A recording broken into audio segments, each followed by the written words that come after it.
Do you want more misunderstood movies and madcap slumber party fun? Well, join us. Join our Supercore at patreon.com/Cinema Insomnia. You can get exclusive perks and help us make this 16th season your favorite Cinema Insomnia season ever. Become one of our patrons. I think you're a patron at Patreon. Yeah, I believe that's how that goes. Does Tron go to Patreon? Oh, I hope so. I love Tron. Patreon.com/Cinema Insomnia. This space for rent. This signal space to your ears for rent. This space between your ears for rent. Do you have a product, service, website, company? Propose, perhaps? No, we don't want to do that, right? If you can't propose? Well, I mean, if you really wanted to propose... It would be encased forever. Johnny says, will you marry me, Susie? We could do that, Yeah, sure. yeah, sure. Why not? If you have a product or service or whatever to promote, people, especially that you want to promote to our listeners, why not become a sponsor? A sponsor, you say? Yeah, a sponsor of this program. Contact Mr. Lobo at his personal email. I'm giving this out right now just for you. Okay, don't tell anyone. Shh, all right? Whisper it. Mr. Lobo, that's MRLOBO, at cinemainsomnia.com. CINEMAINSOMNIA.com. That sounds so sexy. Yes. Mr. Lobo at cinemainsomnia.com. Contact me and we will get you on the air. We will talk about your stuff. Your stuff. I believe this is the point where we start the program. Huh? Oh, that's right. So why don't we get this program started? All systems go. Hurrah. Attention, Sleepless Knights. Thank you for consuming this OSI 74 product broadcast live from the Black Knight satellite. For optimum performance and safety, your host, Mr. Lobo, asks that you please listen to these instructions carefully. When in a hospital or other healthcare facility, observe the restrictions on the use of electronic devices. Switch off before boarding an aircraft to prevent interference with communications systems. Do not operate this device in the presence of flammable gases or fumes, chemical plants, or where blasting operations are in progress. Always listen hands-free while driving a vehicle. Failure to observe these instructions may lead to immediate termination. It's time now for the show to begin. Thank you. Have a very pleasant evening. You're not dreaming. You're listening to the Sleepless Knights podcast. I'm your host, Mr. Lobo, and in another satellite somewhere else is my co-host, Paul Sanders. Paul, are you there? Paul, come in. What? Oh, we're doing Paul. this already? No, wait, hold on. Yes, we're doing it now, Paul, please. But no, wait, the best part of Guardians of the Galaxy, or not, sorry, Hitchhikers You don't even know what you're watching. Hitchhikers Guardians of the Galaxy is on, and I want to watch it. That was that. Yes, exactly. When Douglas Adams said all those horrible things on Twitter and almost lost his job. Yes. I remember Well, you never know when Zaphoid, Beeblebrox, and Rocket Raccoon team up. God damn it, this is a good movie. Yeah, wow. I want to see this movie. So you're watching movies, Paul, when we're supposed to be doing a podcast. Well, I mean that's the great thing about being in a different satellite. You can't really control me now. Now I have other distractions. Was I holding you back, Paul? If that was the problem, I was keeping you, killing your fun. Is that was the real problem? Sure. So, Paul, are you watching Guardians of the Galaxy or are you watching Hitchhiker's Guide to the Galaxy? Hitchhiker's Guide to the Galaxy. Okay, Hitchhiker's Guide to the Galaxy. Both of those are adaptions, right? Yes, they are. Guardians of the Galaxy was a really horrible comic book. And Hitchhiker's Guide to the Galaxy was a really wonderful series of outpourings from Douglas Adams. Guardians of the Galaxy, I guess as a culture, we're more acceptive of them bending the rules a little bit to adapt that to a movie versus like this where it's actually, adapted from a book. And everybody, I think we talked about this before with Ready Player One, where it's like everybody's a little bit more strict about how the movie adaptations are versus books, and how I didn't like Ready Player One adaptation from the book, because we live in an age where you can get pretty damn close to the book. And Hitchhiker's Guide to the Galaxy is pretty damn close to the book. I mean, they take liberties, and I like both medias. I like the book and I like the movie. Is it because Douglas Adams was involved with it? Is that what makes the difference? I don't know. I mean, Douglas Adams was involved with it as a movie before he died, and I guess that was the last thing he worked on was the Hitchhiker's Guide to the Galaxy movie. And I know he always wanted it to be a movie. I think in the case of Ready Player One, they had to make a lot of concessions, which is different than choices, right? When you're making a choice and saying this would make this a good movie, versus making a choice like, well, we can't get the rights to Max Headroom, so we'll have him do something else, right? I mean, we'll throw King Kong at him instead? Yeah, we'll have some characters from Halo in the movie. We'll play a commercial on TV saying how much the main character loves the 80s, and then everything in that commercial will not be of things from the 80s. It will be Jurassic Park, which was the 90s. It will be King Kong, which was the 90s. It'll be Halo, which is more modern. It'll be TMNT, which didn't come out, didn't become more popular until the 90s. Well, I think you're right. I liked Ready Player One more than you did, but I didn't read the book, right? Okay. And I think the other thing is that, so I don't know, books and movies are not exchangeable commodities, and sometimes what makes a good book doesn't make a good movie. It's like a song versus a song of a song about a mountain versus a sculpture of a mountain versus a dance about a mountain. I mean, when you translate it into a different medium, it doesn't always work. But I think with Ready Player One, what were the things that really bothered you more, the technical aspects of what they left out, or is it because you just weren't engaged by the characters and the situation? I think it was like I knew that there was going to be liberties. Of course, you're going to go to the movie knowing that they're going to be liberties, and some of the liberties they took, I loved. I mean, I assume that means that you've seen Ready Player One now. Oh yeah, I have. Oh, yeah. Well, good, because like some of the liberties that I loved. But I saw it at the cheap movies. I saw it at the $4 movie, so I wasn't as disappointed. No, I saw it when it came out. No, one of the I loved the Shining aspect. When they went into The Shining.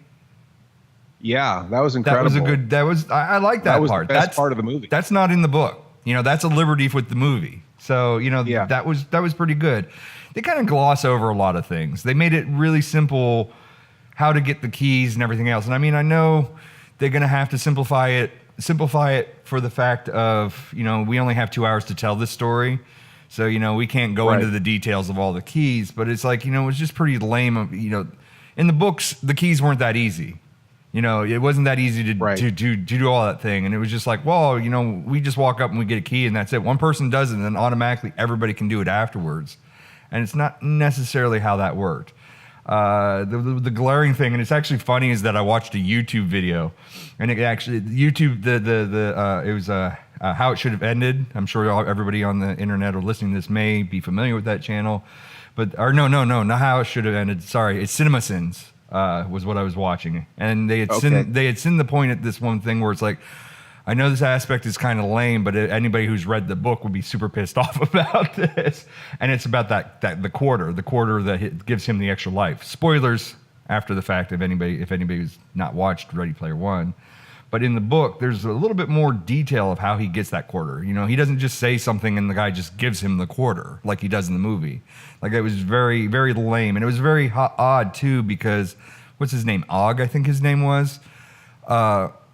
Og in the book doesn't really interact with them. I mean, he interacts with them in he parties and stuff like that, but he doesn't do anything to help them win the game because that's not his role. That was his business partner's role. His business partner created this.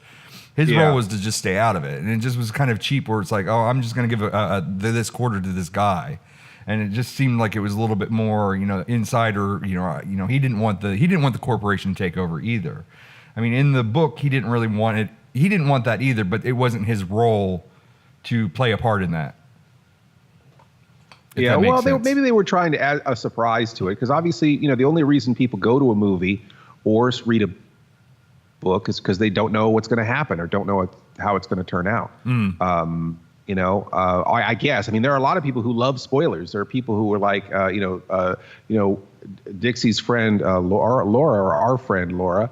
I mean, she wanted to know everything about Guardians of the Galaxy. She wanted who dies, who lives. She wanted to know every single thing. She didn't want any surprises when she went to go see the movie, which I guess I don't know if it's a generational thing, but there are people out there who don't want to be surprised. They want to know what's going to happen, which movie odd. was this? Hitchhikers, Guardians of the Galaxy. She wanted to know about. Yeah, she wanted to know about. That was the Avengers, the Infinity War. Now, Hitchhiker's Guide to the Galaxy. Let me say this briefly about Hitchhiker's Guide to the Galaxy. I think one, it does translate well into a screenplay because it started as a radio program. And then was then made into a book after a radio program. And they changed a lot of things in the book version from the radio program. And then they made it into a TV series from the radio program and the books also. So it was already went from being a radio program to a series of books to a TV show. And each time they sort of adjusted the story. So, by the time it got to a movie, I think it became kind of more clear that it's more the journey than the particulars, I think. And I think that, I liked the Hitchhiker's Guide to the Galaxy movie. And in fact, the things I liked about it most were the things that were unlike the book because it was easy for me to compare things like, well, I kind of like the scene in the bar from the TV show version better than that scene in the bar from the movie version. But, they never went to Vogosphere in the TV show. So when they went, all the stuff on Vogosphere was awesome. Like I loved all of that stuff so much more because I wasn't constantly comparing lines of dialogue as heard in the radio play or read in the book or seen in the TV show. It was something we'd never seen before. And we're in this kind of place where everything is a rehash or a remake or a reboot. And it's just like, I'm kind of story greedy. It's like, show me something I haven't already seen. You don't have to necessarily destroy what already exists, but I'd love to get more, especially now that Douglas Adams is dead. It's like it was great. Like what's the thing in Hitchhiker's Guide? The point of view gun, the gun where you shoot someone and you automatically understand their point of view. Right. I mean, that's such a beautiful Adams-esque. And that's not even in the book. No, that whole subquest is not even in the book. So and that's something that deviates, which doesn't ruin the movie for me. No, it doesn't, and it's so apropos and so on the nose to what Douglas Adams was all about. That it's just, I think it's just a great aspect like that like the point of view gun and the plants that look like paddles that grow up out of the ground and slap you in the face when you have an original idea. I think all of those, little things like that, which are deeply satirical and funny and have the essence of what those books were about and were new. That was really exciting. For that movie. And so for me, it's like when I first saw it, I didn't like it as much, but I definitely have gone back and watched the Hitchhikers movie several times since then. And the things that grew on me, the things I liked the most were the original things. And then now I've grown to like it all and not compare those scenes that are similar to the things from the book. But I'm sad that financially that movie didn't do as well as they hoped because I really feel like because they did set up for the what is it, the restaurant at the end of the universe. They set it up at the end of the universe. They set it up perfectly. And to be honest, I would either like to see what I would like to see even more than that is if they just did another television series. Bring it to Netflix or something, Oh my gosh. Really honestly, like the Dirk Gently which is also Douglas Adams, the Dirk Gently's Holistic Detective Agency. I don't know if you've ever seen that, Paul. I haven't watched it yet. I sold you guys a shirt, though. Oh, yeah, you did. I believe I traded it for Rocket Raccoon. But I do feel like even though those aren't like the books at all, again, I'm story greedy. It was nice to see Dirk Gently have more adventures, and it was nice to see things I hadn't seen before. But I felt like Douglas Adams' humor, his spirit was kind of intact on that, even though he's been long dead now. I want to see, and that ended with a huge cliffhanger because the ratings were not good.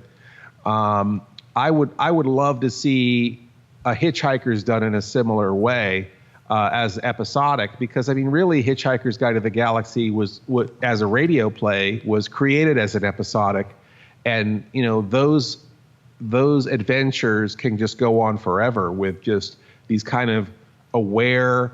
Basically Hitchhiker's Guide to the Galaxy. I mean, Douglas Adams was an understudy of Graham Chapman from Monty Python, and he also was a script editor for Doctor Who.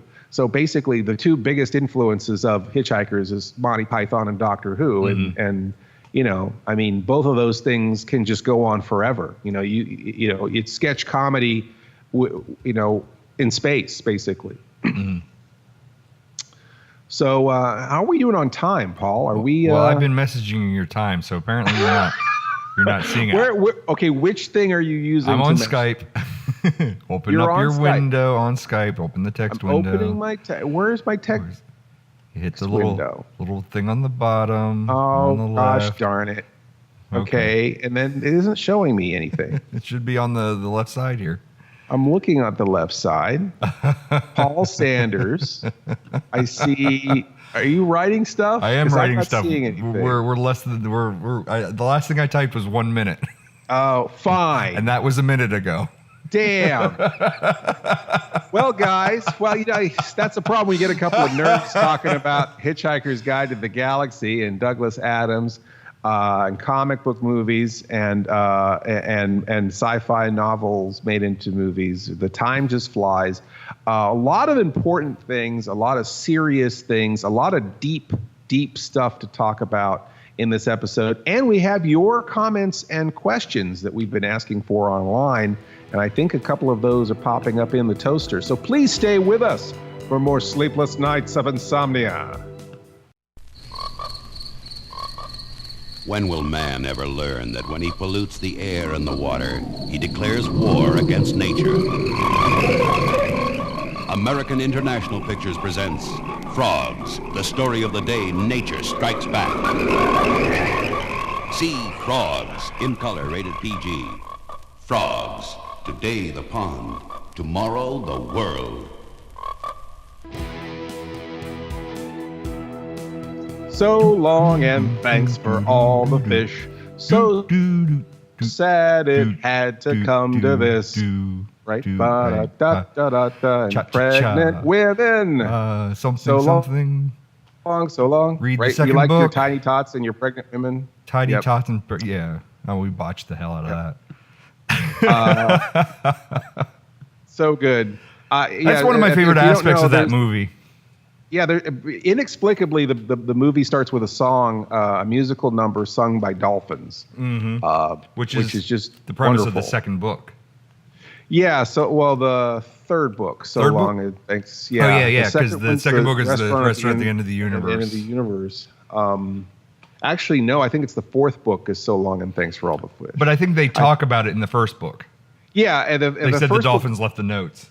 Yeah, the dolphins actually they leave the Earth of their own by their own means when the Vogons come to destroy the Earth, and they do a triple in the book. They say they do a somersault through a hoop while whistling the Star-Spangled Banner backwards, but really what they were trying to say was so long and thanks for all the fish. That was misinterpreted. Well, they're also they're hyper intelligent beings too that humans didn't understand or Yes. couldn't comprehend. Right. Yes, they were much smarter than we were. They were pan-dimensional, hyper-intelligent beings, and so when the time came for the Earth to blow up, they just took off. Spoilers. But sorry, spoilers. If you don't know that the whole damn thing is about the Earth blowing up and them hitchhiking across the galaxy, I'm sorry. But originally Douglas Adams, the original title of Hitchhiker's Guide to the Galaxy was going to be called The Ends of the Earth. And then every episode, the world was going to explode or end in a different way. And it was you were just waiting to find out how the Earth ends in the particular episode. But then he decided that was too limiting to have to keep writing how the world gets destroyed every week. It kind of makes sense in the book and the movie, too, because there's alternate Earths and everything else. Mm-hmm. In the books, they're constantly exploring alternate Earths. Alternate histories of Earth, alternate Earths. There's an Earth 2. A lot of things, a lot of interesting things. But we have some comments from our. You got some water there, Paul? I got some water. Hydrated? Yeah, I'm hydrated. Mm-hmm. We have. Hopefully, you're not too hydrated, because I don't think I could take the second half of the show by myself. We already know what happens when that happens. Yeah. I might have to air Hitchhiker's Guardians to the Galaxy for the last half of the episode. Hitchhiker's Guardians to the Galaxy. In 3D. In 3D. We just have another question. So we have some questions from fans coming in. And we have some heavy stuff to talk about, but I think we'll save that for the end of this episode. And right now we want to connect with you. We want to get personal. And next time we're gonna ask before, like 5 minutes before I hit the record button, so we have a little bit more time to gather questions. Yeah. So this one is interesting. Does the mantra of "there are no bad movies," it's actually they're not bad movies, just misunderstood, which is my motto, apply to the new movies that come out and absolutely suck? Are you asking me? No, this is from Charles Winthrop. I mean, I guess you could answer this, and then I could answer it. No comment. That's how you're going to answer that? I mean, we just talked about Ready Player One. Now, would you say Ready Player One sucked, or were you just disappointed? I wouldn't say it sucked. I mean, if I judge movies if I have to buy them, and I have no intentions of ever buying Ready Player One. But if it was on TV or Netflix or something like that, I'd probably watch it again. I took it was okay, but it just wasn't the best. To see it. Dixie and I were there, and we all kind of watched it together, and we had a pretty good time. But as far as let's see, new movies that come out and are absolutely terrible, and that does. I mean, again, there's the right tool for the right job, right? For every movie that I think sucks, there's somebody out there who it's their favorite movie. I think every movie is somebody's favorite movie, no matter how terrible it is. Usually it's the person who made it or their mother. But I do feel like it is a matter of perception. I mean, really, a movie is nothing. It's just light and shadow and sounds, and it's what you bring to it is everything that it is. So if it's something that your brain doesn't need or doesn't want, you're not going to enjoy it. But maybe that certain array of light and sound and noise will please someone else's brain, and sometimes ironically. And ironic enjoyment is still enjoyment. So does that answer the question? Sort of. Did you say erotic enjoyment? No, ironic. Oh. This is like when we were arguing about the Marvel superheroes theme, where it's like, you remember the old Marvel superheroes where they were like comic strip cutouts where they were barely animated? Yeah, that were like late 60s. Yeah, and it was like Submariner.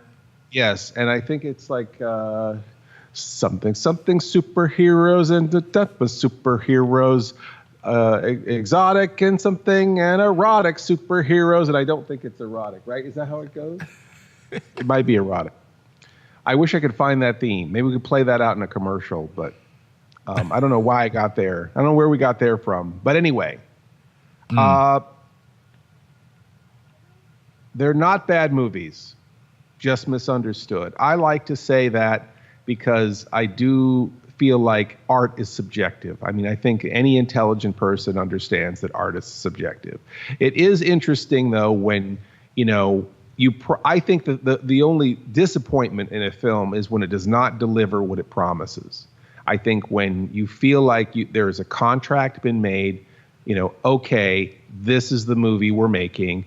This is what you're going to see. If you don't see that, what you think, what you feel you've been promised to see, I think that it can be unfair, which definitely can equate to being wrong or bad. I think that if you, I don't think if you're not playing by the rules, then yeah, I think that sometimes if you're just taking somebody's money and running, then that isn't nice. I think that can be bad. I think that's, we can make a moral judgment on a movie. But I think that doesn't mean it's impossible to enjoy, right? Right. So do we want to move on to the next question? Okay. Give me one second. Okay. Are you looking at the list? Let's see here. You want I was replying. Let's see here. How about nothing too controversial? He just wants, this is from Brian Pierce. Yeah. I just want the two of your ranked top 5 scariest non-classic movie monsters. No Frankensteins, no vampires, no mummies, no werewolves, or black lunatics. Black Lagunatics. That's my favorite. I mean, I think Dixie should start another band and call it Black Lagunatics, because I think Dixie has about 5 bands every day that she starts. And I think that has to go on the roster for tonight's performance. Black Lagunatics. Live on stage 5. That's right. The Black Lunatics. Movie monsters. Top 5 scariest non-classic movie monsters. No Frankensteins, vampires, mummies, werewolves. I mean, what is not classic? Because at this point, I mean, wouldn't you even think like that H.R. Giger's Alien is classic by this point? I guess it depends on. Do movies age the same as music? I don't know. Is it like riding in the car and now I'm listening to classic rock and it's all the shit I listened to when I was in high school? I don't know. Is Alien is that still classic? I guess classic we're talking about Monster Kid monsters, right? The monster cereal monsters, right? We're talking about Dracula's vampires. How about if we Alien, do this? Will Alien count? Alien? How about if we do it this way? Let's transform Brian's question to anything prior to our lifetime. Okay. So anything prior to our lifetime before we were born would be referred to as classic. Just to formulate this question a little bit better. Okay. I would say I would put I sound like a broken record, but I think Alien. Okay. From the movie Alien is one of the scariest monsters ever to be put on film. Okay. Do you have a monster? Well, you need 2 more, or you need 1 more rather. He just wants 2 of them, so that's 1. Are we going to go back and forth? No, he wants the 2 of us to rank our top 5. Oh, 2 of you. Oh, yeah. I guess I should read that better. I should word better. I don't know. I think I would go with like maybe something like Freddy Krueger or something. Freddy Krueger is he scary or has he become a joke? Because I just he see was like scary in the beginning. Yeah. I mean, if you judge like maybe the first 3 films or the first and third film, not necessarily the second film, he was scary. I knew that like there was a time that I didn't really want to watch it when I was younger because I thought it was scary. Yeah. I think maybe it was more in your mind than what it was in reality, because now I can watch the crap out of those movies. Yeah, and now it's like been parodied so much that it's hard to even see those characters as having any weight to them at all. Once you get to 4, once you get to Nightmare on Elm Street 4, it starts to get cartoony and it gets to be a little bit too silly. That's when that's when we've got DJ Jazzy Jeff and the Fresh Prince singing about Nightmare at Your House or the Fat Boys, right? Or you got a TV series, or your kids are dressing up as Freddy Krueger for Halloween. I think that's the jump the shark moment for this. So yeah, I would go with Freddy Krueger, but I would go like maybe the first and third, maybe even 2. Maybe I'd throw 2 in there. Freddy Krueger really isn't in 2 though, not until the end. So we do Freddy Krueger and Aliens. Alien. Okay. Alien. Now is Alien? I think I would still rank Alien over Freddy Krueger. I would agree with you. Okay. So I just picked something different because I didn't want to say the same thing as you did. No, I know. So we want to introduce another one now. So right now we've got 2 ranked. We've got Alien is in the 1 slot. Okay. And Freddy Krueger is in the number 2 slot. So let's introduce another monster and see where it sits in that lineup. Oh, I wasn't expecting that much deep thought tonight. Oh, so deep thought? You mean like in Hitchhikers? You think about this. I'm going to go back to watch this movie. Yeah, no. Oh, I'm sorry. Scariest is tough because it's like, I think Right. it's hard to nowadays, especially. I think real life has surpassed the scariness of monsters. For Freddy, for scariest, it's like I'm more pulling from my childhood memory versus now. Like now, I don't think that character's scary. But when I was a kid, that scared the shit out of me to want to have to watch the movie or want to watch the movie. And I think of like Rick and Morty and stuff like that, where it's like you speak of spoofs of Freddy Krueger. I think.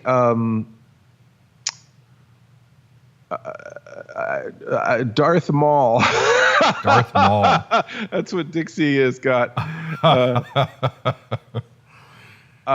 Picture of Darth Maul. Darth Maul is actually really scary looking.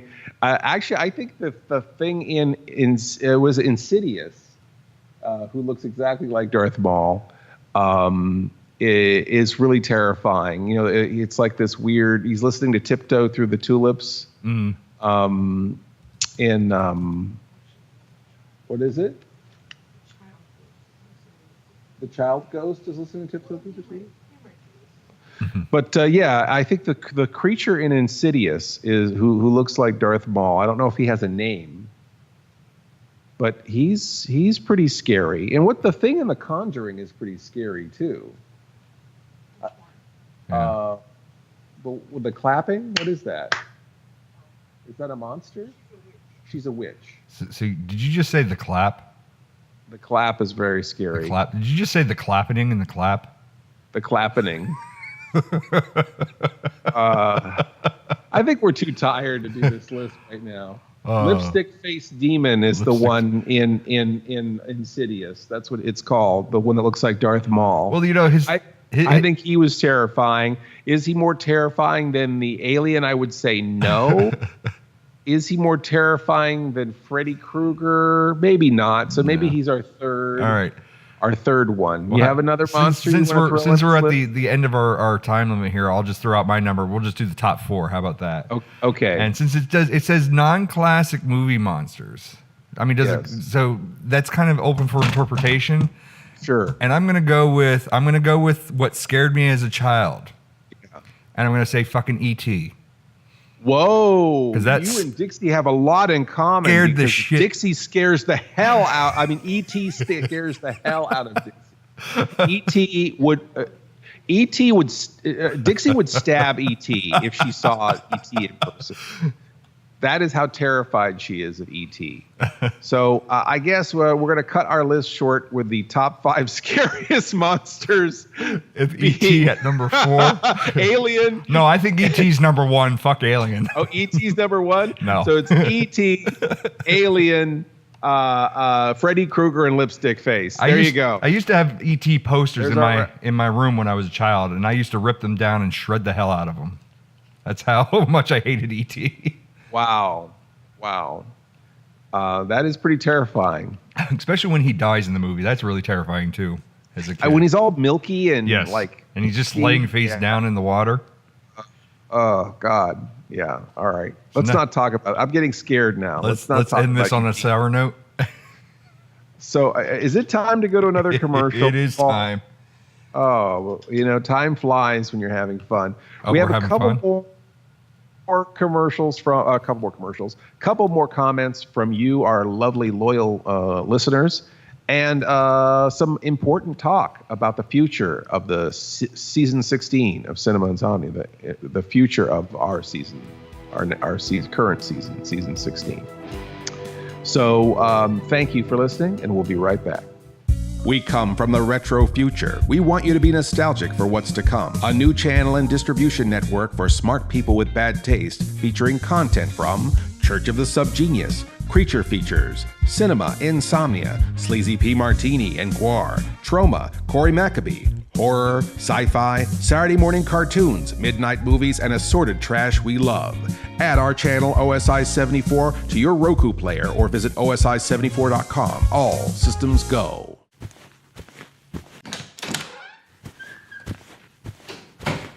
Hey, Mr. Lobo. Oh, Paul, what's up? I have a question here about this memo that I got from you. It says that BESTOW TV now needs a commercial. Oh, whoever wrote that should get fired, I think. I'm not quite sure what to put into said commercial. For BESTOW TV, I mean, you just talk about your channel. Like creative continuity and its sister show, bonus content? Right, all the convention culture and the interviews with celebrities and all that stuff, sure. Well, I guess I could also mention the cosplay montages, cos-tunes. Cos-tunes, right. Astonishing cosplay montage set to an epic soundtrack. I guess there's convention rewind, too. Those are great. We've run those on OSI 74. So I guess that's all I need, so I guess all I have. Are you sure? Because I think there's one other show that you produced for a BESTOW. I don't know what you're talking about. With Mr. Lobo. That we do together, the thing that we do. Remember all those videos we did? Oh, like Mr. Lobo does. Yes, Mr. Lobo does, of course. That's awesome. I'm going to get right on this, and I'm going to write up the script. Hey, wait, Paul. You forgot to tell him to go to bestow.tv. Idiot. And we're back with more Sleepless Nights. I am Mr. Lobo. Paul and I are having another late night, sleep deprived and I'm conversation. I'm about done with the Hitchhikers Guardians of the Galaxy. Guardians of the Galaxy. I don't remember this film at all. I thought I did, but god damn it. Are you upset that it was? I didn't know that Yondu was Ford Prefix's father. I mean, yeah. See, anybody could be spoilers. a daddy. Oh, sorry. Yeah, Yondu is Ford Prefix father. Everyone knows now. It's going to be all over the internet. Anybody can be your daddy, but it only takes one to be your father. Isn't that what he says? Or something to that effect? Or did I reverse it? What is it? Anybody can be your daddy, but only one person can be your father, or something like that. Something to that. Yeah. Then you start crying. Oh my God! Sorry. Yeah.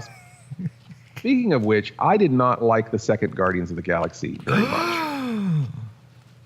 Uh-oh. I think we're losing connection here. I thought the music sucked. No, I thought that it didn't suck, but it just wasn't as strong as the first. Right. I can't disagree with you. Actually, the final third is the most touching part of that movie, and that's about it. Little too granola on the music. I felt like that it felt like a placeholder, like they were just trying to have kind of a side adventure that would kind of, keep things warm while the whole Infinity War stuff was coming together. So it didn't feel like a whole movie to me, Right. And bunch of moments. I think the only thing that was amazing about that were the flashback scenes with Kurt Russell looking young, because those were incredible. Mm-hmm. And I thought Rocket was great. Right. He's always great. He's always great. You think they're just going to make a movie about him and Groot after this is all done? Pretty much, yeah. I think it's just going to be it's just going to be what is it? Rocket and Nebula, right? Nobody else. Right. and Sylvester Stallone. Spoilers. Somehow, right? Sylvester Stallone. Well, we don't know how those guys were actually the original Guardians from the 80s. So maybe, but we don't know how many of those actually survived the snapping. The snapping.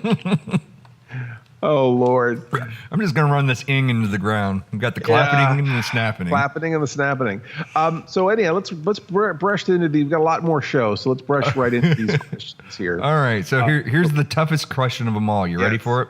Mm-hmm. How does Mr. Lobo keep his hair so glossy? Wow. From Robert Who Schneck. says that? Can we block that person? Can we block them? I am doing it right now as we speak. Okay. How does Mr. Lobo keep his hair so shiny? I think that's grease, a sweat, a lack of hygiene in general. No, I mean, I've been told there was an article that someone had written in a Sacramento paper where they had said that Mr. Lobo had the best hair in television, which I thought was a very kind thing to say. And you keep it in a drawer underneath your desk. Yes. I love how many times I've been interviewed and people are like, so that's a wig, right? It's like, no, that's my real hair. I don't know why anyone would think it's a wig. I could never keep it the way in one way. I try to be consistent. I have this idea that, okay, Mr. Lobo has sort of long hair and bangs, but that's not consistent. I mean, it's supposed to be sort of like a 1970s professional haircut, and it doesn't quite stay that way. It kind of goes a lot of different ways. Sometimes it's more like a Beatle. Sometimes sometimes it's more like a 70s intellectual liberal kind of haircut. And it's funny, you brought this, you told me this once before, like long before you started working together and everything. And it's like, when we get in front of Neil Adams and it's like, he says the same thing. It's like, oh, well, I guess you're not wrong. Yeah, well, Neil Adams thought I had a wig on too, right? Yeah. Gosh darn it. I don't know. So, I guess, I mean, I guess I have pretty thick hair for a guy pushing 50. I guess I have pretty thick hair. I don't know what kind of genes I have. Now we're talking about your hair, not about your jeans. Oh, that's right. I don't wear jeans. I wear slacks. Uh-huh. Paul doesn't wear either. I'm not wearing anything right now because it's like, who the hell cares? Oh, I am sitting here. I am in the buff. God. I'm in the buff watching Hitchhikers, Guardians of the Galaxy. Why did you give me that picture? That mental picture. Not just but everybody listening now is just going to be ruined. We're losing subscribers as we speak. I wish I could be snapped out of existence rather than have this vision of you in the buff watching Hitchhikers Guide to the Galaxy. I think, I use Suave shampoo, which is the cheapest stuff you can get. And that's it. So I don't know if that answers your question. I think also the backlighting, one of the most important things that I feel to the show that makes Cinema Insomnia, it sounds silly, is I have a blue backlight that kind of hits me on the top of the head and kind of helps cut me out of the black drape. And that's because a lot of the time we don't anchor it well and it just falls off the ceiling. That's why it hits you in the back of the head. Oh, yeah. Funk. Yeah, it has done that a couple times.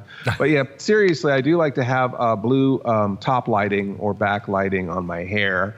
A lot of that came from the idea of Mr. Lobo being like a cartoon character. And Superman always has kind of like these blue shines in his hair. Mm-hmm. And I think a little bit came from that. Also, I think the blue kind of made me think of like simulated moonlight or light from space or something. So I don't know. I just felt like it gave it a nice nighttime kind of look. So I think the shininess, I think, is the blue light and maybe a little bit of my natural genes. It takes 7 races to make a Mr. Lobo. So there's a lot of swarthy, thick-haired mud races that come together that make my hair the way that it is. And I think that the blue light and the Suave shampoo. So that's the answer. Okay. That's the magic one. Hashtag not sponsored. Hashtag not a wig. Hashtag not a wig. Hashtag not sponsored. So do we want to read Rob's question? I think this is more of a comment than a question, isn't it? Rob L. McCarthy says, more jokes by Rob McCarthy. I'm a big fan. Mm-hmm. Yes. Rob, some people, okay, you want to read that part? Yeah, there's more of it. It says, my father always said, toot your own horn, lest it go untooted. He also said, I'm useless in a knife fight. I can relate. Yeah. I'm useless in a night flight. I'm useless on night flight. I'm not on that show. That's the wrong problem. Yeah. I wish It's a more beloved show than mine. So I think that with a knife fight, I don't know why I was saying. Oh, Rob. Let me talk about Rob real quick. Rob is a wonderful man. He writes a web comic called Hell on Wheels, which is about life in a wheelchair, which he lives with that every day. He is wheelchair bound, and he's written a lot of great, not just disabled humor, which I love to tap on him for, because he's just.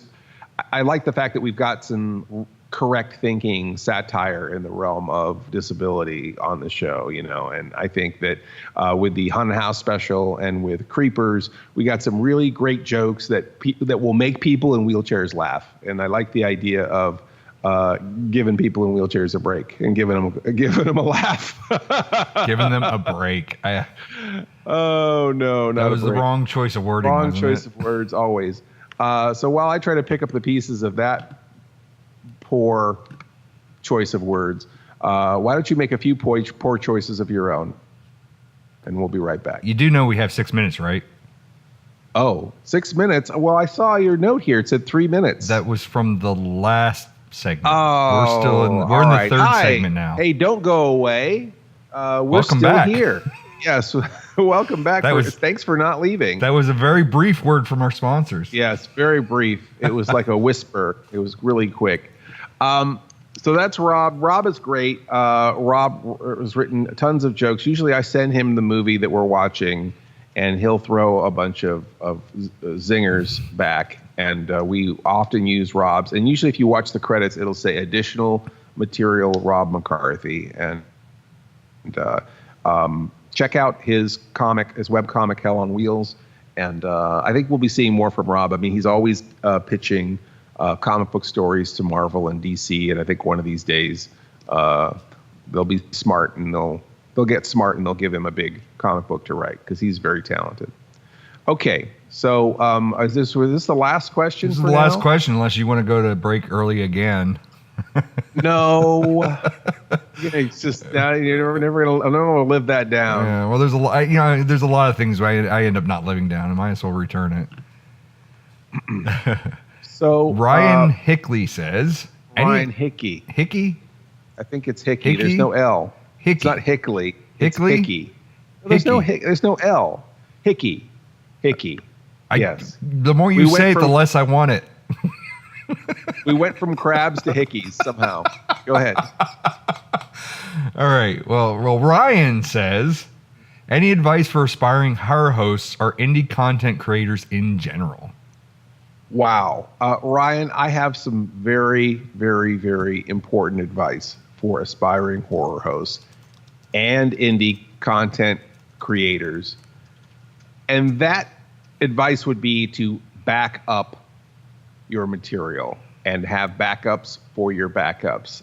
Usually you would have a 1, 2, 3 scenario, 2 copies of your work on site and 1 copy of your work somewhere else. That someone had just recently given me this advice. And the reason they gave me that advice is because we lost 8 terabytes of material.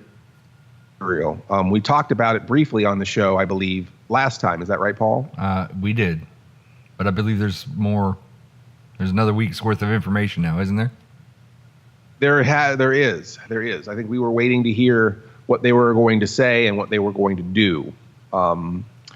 Basically, Thanos struck. That's what it was, wasn't it? Thanos struck. It went to Texas, to where we were delivered a bill of $1,678.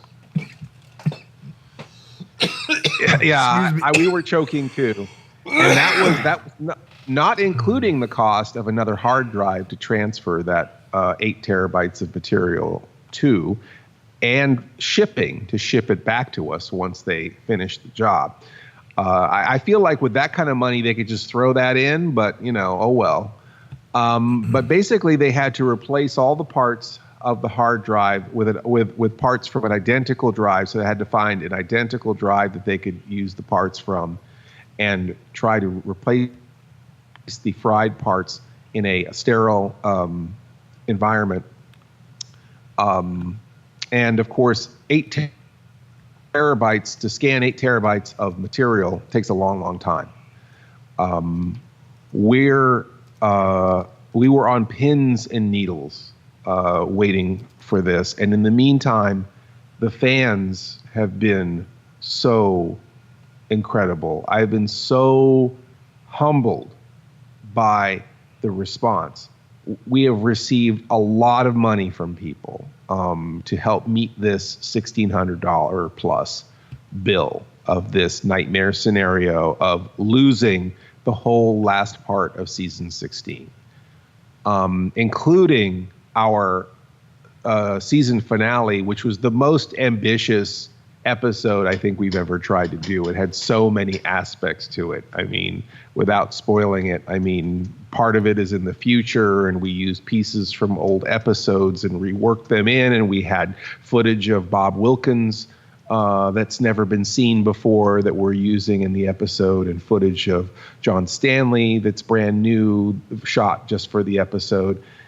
And it just was really heartbreaking when we finally got the news that the data was fried completely. That whatever fried the parts in the hard drive also fried the actual platter or whatever it is. I'm not a technician, so I'm talking out of my personal hard drive, my brain drive, which is also fried. Which is also fried. Yes, thank you, Paul. That's exactly what I needed. You're welcome. I'm here for you. I got your back. Yeah. So, and everyone has my back. Everyone has my back. And again, this whole situation has been crushing, but it's also been heartwarming to see how many people really care about the show. And I think that I really found out who our core is, the people who've really got our back. And so when we come back, we will talk in detail about where we're at now, that they were not able to recover. The lab in Texas was not able to recover the 8 terabytes of material. They're sending it back to us. And we will let you know what we're going to do next when we come back. You first saw him in Enter the Dragon. Now see him as he's never been seen before. Jim Kelly is Black Belt Jones. See him train his own army of girl high jumpers to help penetrate the hideaway of one of the mob's biggest bosses. See him retrieve 25 grand from the mob's own vault, guarded by the toughest hoods in the underworld. See Black Belt Jones join forces with a super chick who's a smash at karate and really means business. Jim Kelly, international karate champ, and Gloria Henry are a super team in Black Belt Jones from Warner Brothers Rated R, under 17, not admitted without parent. When you're hit by Black Belt Jones, it's a smash hit. We're back for our final segment. If you are just tuning in, then you may have missed the news. Maybe if you walked away from your device for a while and you couldn't hear us. Why would you, though? I don't know. It's us. I know. I just don't want to talk about it because it's so sad. I would understand if it was just me alone. I mean, I've seen the numbers when it's me alone. All right, Paul. This isn't about you for once, okay? All right. So, Cinema Insomnia, I've been doing this show for 17 years, and we've suffered a lot of blows. And it's not easy being a Cinema Insomnia fan. Our fans have been dragged through it, man. We have the most patient fans in the whole world. They've been waiting for this turkey to fly for 17 years. We got this news that the hard drive could not, they couldn't recover the data from the hard drive. And it was devastating, but, Aaron and I decided that it made the most sense to try to put this in the most positive of terms possible. It's not like, it's not like we've got cancer or, our house got destroyed or something happened to a loved one or a family member. I mean, this is a TV show or several TV shows that we have an opportunity to do again. And, you know, we're going over the scripts and looking at things that we would have added if we could, or if we had more time. I mean, we had certain props and costumes that didn't quite go over as well as we wanted them to. Well, now we can do them the way we wanted them to. And, you know, I think the hard part will be inviting everyone, not hard part, but we'll have to schedule with everyone and invite them back to portray the parts that they played. Because we had a lot of actors. We had some actors that drove 3 hours, worked for 6 hours, and then drove 3 hours home, you know, for nothing, you know, just because they want to be a part of the show or because they like what we're doing, you know. And, you know, I want to do better by those people too. You know, I mean, maybe this is an opportunity to not so much put the cart before the horse. You know, maybe we can get a little more money in place. And then we can put the horse under the cart? Is that how that works? Yeah, we can beat a dead horse with a cart. I think that's where we're at. And then we stick it under the cart. And then, how's that make everything better, though? I'm not sure. I'm not sure exactly. I don't know if I get this idiom. We can think we're stuck in this, a couple of idiots stuck. But under the cart with the horse. But we've got, you know, some tremendous people, and I think a lot of them are going to come back. And, you know, maybe we can, you know, give them a little gas money and, you know, hope maybe we can make it better this time. You know, I'm hoping I'm going to try to look for some sponsors. I'm going to try to maybe create some packages to maybe get some super activated fans who might want to be executive producers and allow us to boost the budget on these shows. And, you know, so because, I mean, you know, you come a long way to be, you know, you come 2.5 hours to come help me make the show. And that's a long ways. Aaron comes from California, 3,000 miles to help us make TV shows. And that's a long ways. And what you do on top of that is invaluable. I mean, the quality of the new shows that we did this season, it's such a quantum jump. I think that the quality of the humor, the quality of the, you know, the way the episodes look, you know, the way they're put together. I just think that, you know, I'm really proud of what we were able to do. I think that the first half of this season was a wonderful proof of concept. And I think that what we can do going forward with whatever we have left in reshooting the end of the season, you know, maybe we could try and actually fix all the things that we weren't, you know, in front of the camera and behind the camera, fix the things that we wanted to do better and make it a more, you know, do it in a more professional way. Is it like what I say on set? We can make it more better. Yes. Do it again and make this one more better. Make it more better. Yeah, that's pretty much Paul's directing style. It's like do it again, but more better. Yeah. No, actually, Paul is great on set. He always has. It brings a lot of ideas. Sometimes too many. All right, we need to scale that back a little bit. but it's great because there's always so much to choose from. You always have, you know, Paul never comes to a set empty-handed. He always has ideas and direction. Well, it's about options, and you know, if I'm not giving you options, then you know what are we doing? You know, that's about that. You have to give the editor options. So. Yeah, and we did, and you know, like I said, there's a lot. You know, I think the episodes that we made were jam packed with a lot of really fun aspects to them, and you know, it was great seeing everyone come together and making those episodes. We had a lot of fun making them, and I think that, It won't quite. Maybe I'm hoping it will be just as fun to do them all over again. I'm telling you, and I'll put this one out that this is a spoiler, but I've already sent you this message is that we have to write it into the episode that we got to at least make fun of this at least once. There's got to be a point in time when Mr. Lobo says, "I remember doing this once before." Yeah, there's something familiar about all this, which is funny because Triffids we had already done before also. I mean, I guess I can spoil that, but I mean, one of the episodes that we did was a remake of an episode we'd already done because we never had done it properly. We did Day of the Triffids as a live show for PBS telethon. So, it was shot kind of on the fly and live, and it was shot for their format and not typical Cinema Insomnia format. So the show wasn't formatted correctly. It has a lot of missing wraparounds, and the movie isn't broken up in the way that we usually break it up.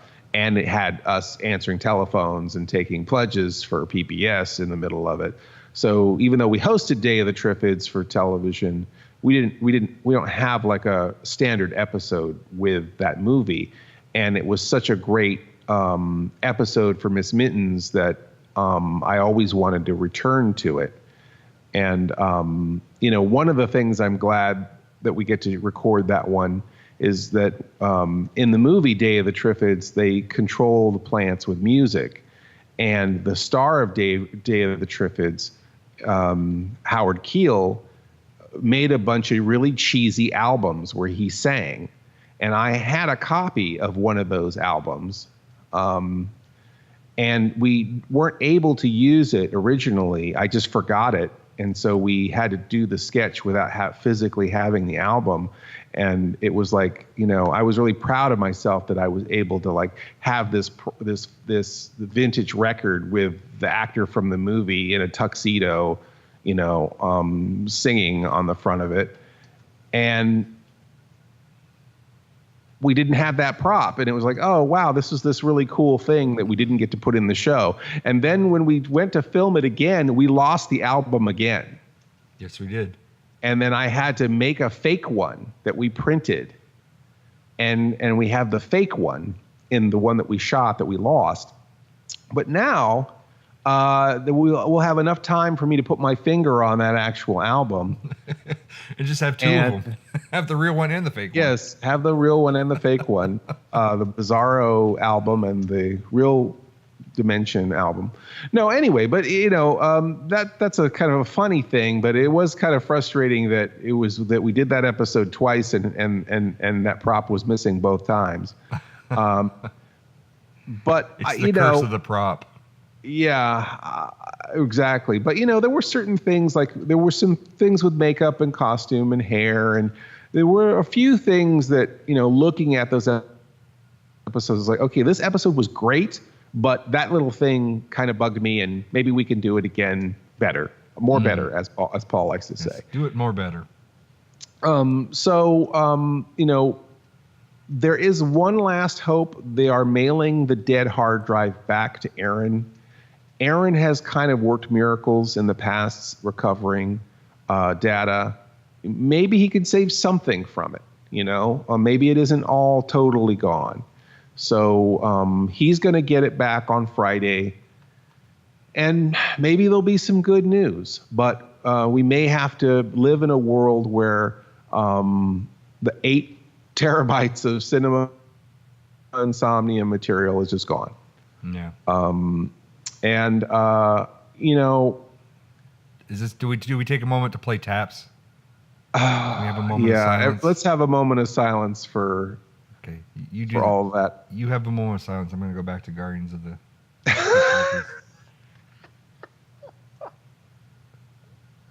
Okay, are we done? Can we come back now? Yeah. I poured my water on the floor. One for my fallen homie. Yeah, you did. You poured your Diet Dr. Thunder out on the floor. Mountain Lightning, Diet Mountain Lightning on the floor. I'm so sad for, like I said, I'm more upset for other people. I'm upset for the fans because they're going to have to wait a lot longer to see new shows. I'm upset because they gave us all this money. I feel like, maybe before we go forward, should we offer them their money back? I've already heard a little bit from fans that they don't think that any fan is going to want their money back. That they would just really want us to just use that money to recreate what was lost. Well, we're definitely going to have to invest in hard drives and a backup. Yeah, I mean that's a definite. From going forward, we're going to have to do the thing that I recommended to Ryan Hickey, which is the 1, 2, 3. We've got two copies of our work on site and a copy of our work somewhere else. I think from now on, I think that's just going to have to be standard procedure, because the heartbreak of losing the material is something that I hope I never have to face. I mean, that's kind of the thing. That's kind of the practice that you and I almost got into too, where it's like you always have a copy of stuff that I shoot with you. But granted, the stuff I shoot with you is much, much smaller than a Cinema Insomnia episode. So if anything ever happens, because I even have that travel drive that I now carry with me, which is a shame we didn't put some of that. But it's only a terabyte though, so I guess we couldn't even fit anything in it. Right. I mean, you do have that travel drive. I mean, the thing with Aaron's stuff is, we do have the Google Drive, which I thought Aaron was backing everything up on the Google Drive, but the size of everything was so huge it would have taken him a month to back all that stuff up. And we were also having internet problems back around then too. And we were having internet problems. I mean, we don't have really great internet out here. So, again, a lot of things to talk about, a lot of things to talk to the fans about. I'm writing up a big announcement to put up on the Patreon. So you guys who are listening to the podcast right now, you're really getting some deep, juicy insider information, which we will be making this podcast available to the patrons first, if possible. But really, we don't know exactly how you're going to react to this yet. And we don't know if Aaron is going to be able to do anything. But this is the latest information as of right now. I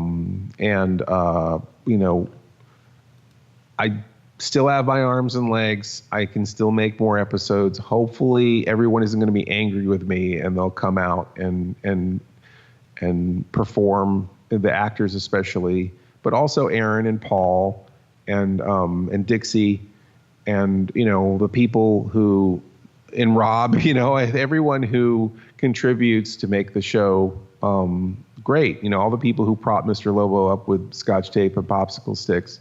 Now, I have another question. What happened now is the archive gone as well?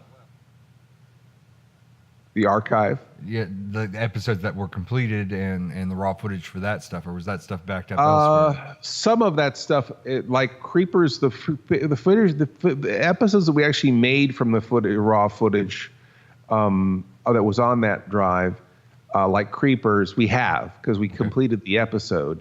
So there are... as a project file, and there is, a final master of that show. And the same with like Blobfest? The Blobfest one.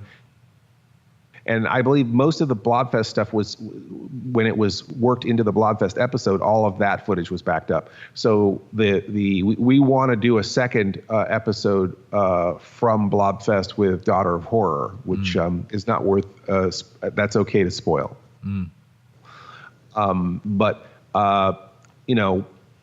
So that footage from Blobfest exists. And so not everything is gone. And I think there's a couple of clips from the Return Coming, which might have been saved over in normal HD.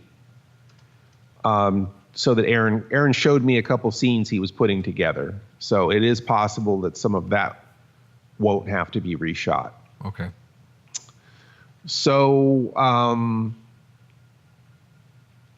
So that's that. That's where we're at, Paul. And I know that you wanted to talk about Dragon Con a little bit before we leave, or do you want to save that for another podcast? We can save it. I mean, we can just hit up that I sent you. I'm going to roll out a new segment to cos-tunes where we feature an independent artist who's allowed us to use one of their songs, and I sent Mr. Lobo a sample of it. So, and I mean, what'd you think of it? I thought it was great, Paul. I mean, I think this is it. I think you're finally going to break the internet with this. I mean, this might be the turning point, the upswing we've been waiting for. I don't know about breaking the internet. Is like, can I fender bend the internet? Is that a term? Slightly bruise the internet. Love tap. Love tap. Yes, yeah. Yes, for sure. File a whiplash claim on the internet. Shoulder check the internet. Let me hook up the recorder. Oh no, I wasn't supposed to read that one. I cracked a nail on the internet. Yes, scratching the paint on the internet. Yep. I lightly passed gas in front of the internet. Crop dust. Crop dust. Can I say art? Did I say I farted on the internet? What is that called when you? Is that clam bake? What's the one where you fart under the covers? What is that called? Dutch oven. Dutch oven. A Dutch oven. The internet. Actually, you probably could look that up. I probably think that's a thing on the internet. Is that a thing? Yeah. I hope not. I'm not looking that up, Paul. I'm sorry. That won't happen. But yeah, Paul, I have to say, I really like the video, Paul. And I hope you do a lot more music videos. I think that especially and again, maybe it's just me because, you have the cos-tunes thing, and music is always a part of it, obviously. You've got this kind of bombastic kind of movie music with all of the cosplayers as sci-fi heroes or superheroes, and it's a great mix. But it's really interesting when you've got an actual song and the people at the convention are singing it. It really seems like they're interacting with it, and I think that's kind of a special ingredient to this that really works with the cos-tunes brand. It's nice that they're interacting, and then it's also that there's this whole sub-story to the song too, where you get to see behind the scenes, which I don't really do that in my videos. You don't see anything that involves the people on the other side of the camera. No, typically not. I think you and I are kind of that same thing where we usually don't like to show the floor sweepings and the unless we're making a joke about it, right? Yeah. The dead horse. That's one of these things. One of the experimental things of the past year or so. Like the podcast, where I'm being a lot more real here on the podcast than I think anywhere else in any of my other work. I think this video that you made with Dragon Con, one, it's a music video and it has aspects to it where you've got people who are kind of singing and also kind of telling the story of the song.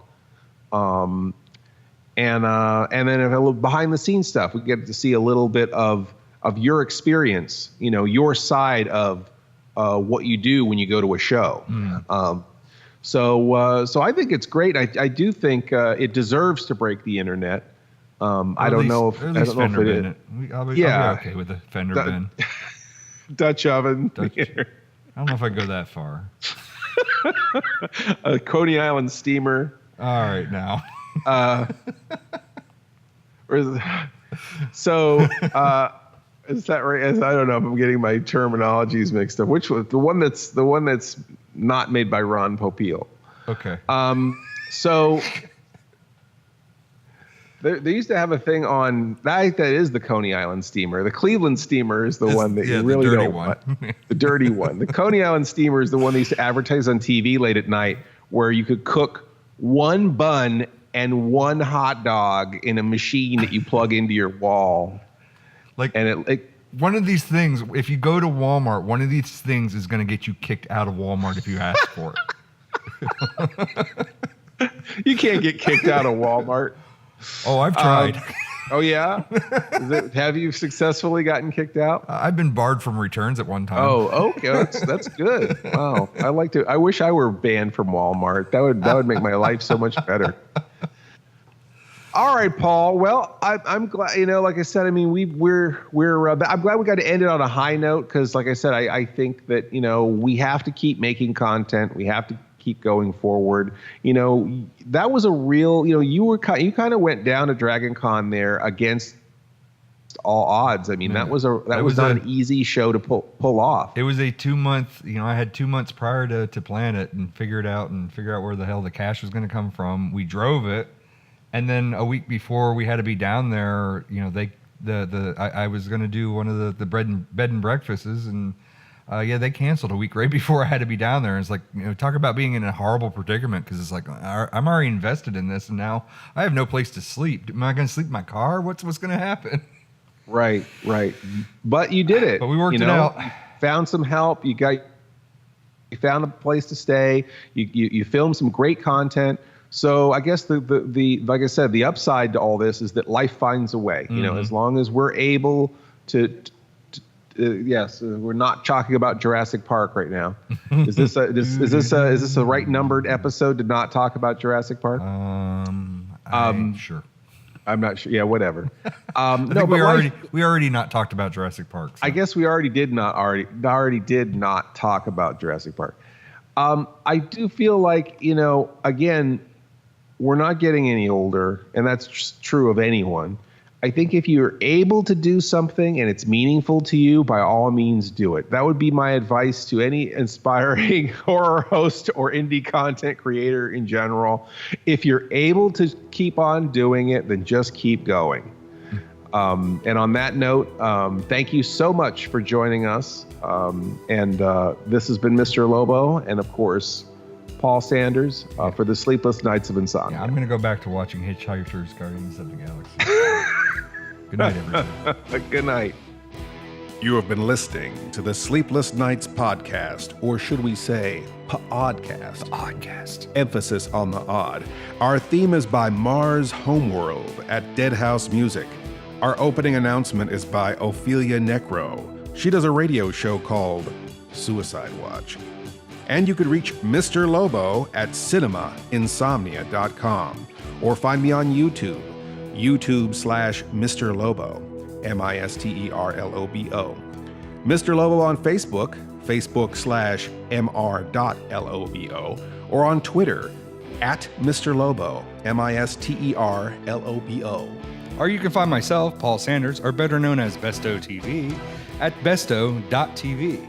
On YouTube /BestowTV, on Twitter at BestowProd, PROD, and on Facebook, Bestow TV. If you want to place an advertisement with this podcast, and gosh, why wouldn't you? We could be talking about you right now. Contact us, Mr. Lobo at cinemainsomnia.com. That's MRLOBO @CINEMAINSOMNIA.com. Or support us on Patreon. Patreon supporters get to hear this podcast before anyone else and a lot of other great stuff, right, Paul? Sure. Doesn't get it better than that, right? So come join the fun at patreon.com/cinema insomnia. That's patreon.com/cinema insomnia. Please stay up with us next week for another Sleepless Knights podcast. Or should we say, pODDcast. pODDcast. The best thing about being an insomniac is never having to say goodnight. Good night.